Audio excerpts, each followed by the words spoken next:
নমস্কার বন্ধুরা, স্বাগত জানাই আমার কুকিং চ্যানেলে। আজকে আমি রান্না করব বাঙালিদের প্রায় প্রত্যেকটি অনুষ্ঠানে এই রেসিপিটি তৈরি করা হয়। তো আজকে আমি রান্না করব পায়েস। তো অনুষ্ঠান বাড়ির মতো কিভাবে টেস্টি করা যায় তো এই ভিডিওটিতে তোমরা দেখতে পাবে। তো স্কিপ না করে পুরো ভিডিওটা দেখো, ভালো লাগবে। চ্যানেলে নতুন হলে চ্যানেলটাকে সাবস্ক্রাইব করবে। শুরু করা যাক আজকে আমাদের পায়েস রেসিপি। এইখানে আমি 100 গ্রাম গোবিন্দভোগ চাল নিয়েছি এবং চালটি ভালো করে পরিষ্কার করে ধুয়ে নিয়েছি এবং আধ ঘন্টা ভিজিয়ে রেখেছিলাম। 1 লিটার দুধ নিয়েছি এখানে আমি, যেহেতু 100 গ্রাম চালে আমি 1 লিটার দুধ নেব।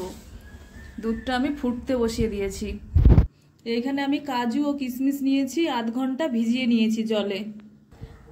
দুধটা আমি এইভাবে হাতা দিয়ে নেড়ে নেব, না হলে নিচে লেগে যাবে। দুধটাকে আমি এইভাবে নেড়ে নেড়ে অর্ধেক কমিয়ে নিব ফুটিয়ে।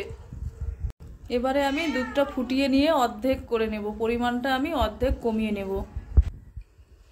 এইখানে আমি 1 কাপ গুঁড়ো দুধ নিয়েছি এবং এই গুঁড়ো দুধটা আমি গুলিয়ে নেব। তাই আমি এইখান থেকে গরম দুধ কিছু তুলে এই গুঁড়ো দুধে নিয়ে গুঁড়ো দুধটা ভালোভাবে মিশিয়ে নেব।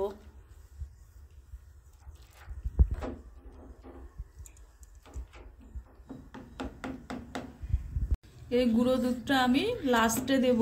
এই গুঁড়ো দুধটা দিলে পায়েসের টেস্টটা আরও বেড়ে যাবে। দুধটা আমি ফুটিয়ে কমিয়ে নিয়েছি। এবারে আমি গোবিন্দভোগ চালটা ভিজিয়ে রেখেছিলাম আধ ঘন্টা, এই চালটা আমি দিয়ে দেবো।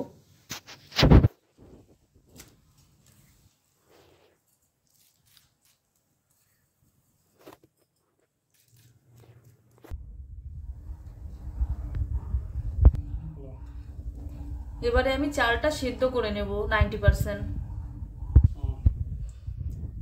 এবারে আমি এই দুধের মধ্যে 2টো তেজপাতা 4টে এলাচ দিয়ে দেবো।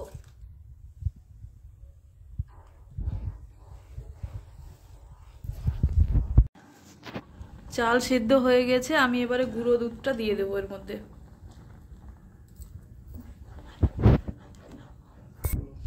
এবারে অন্য একটা প্যানে আমি ঘি দিয়ে দেব। কাজু ও কিশমিশ হালকা ভেজে নেব।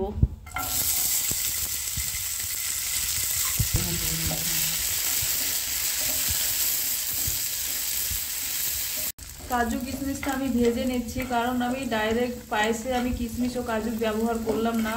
অনেক সময় এই কাঁচা কিশমিশ দিলে পায়েসে অনেক সময় এই কিশমিশের টক ভাবটা পায়েসে চলে যায়, তাই পায়েসটা টক হয়ে যায়। তাই আমি এখানে আলাদা ঘিয়ে ভেজে তারপরে পায়েসে দেব।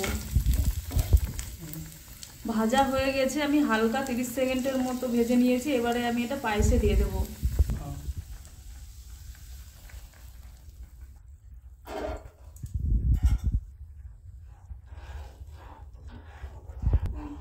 এবারে আমি সব শেষে চিনি দেব, কারণ চিনিটা প্রথমে দিলে চালটা সেদ্ধ হয় না, তাই আমি চিনিটা লাস্টে ব্যবহার করব।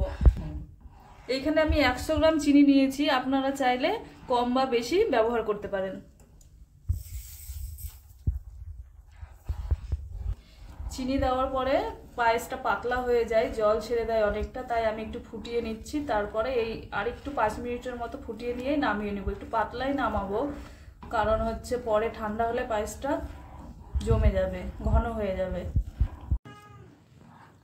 হয়ে গেছে, এই অবস্থাতেই আমি গ্যাসটা বন্ধ করে দেব, তাহলেই আজকে আমার হয়ে যাবে পায়েস রেসিপি।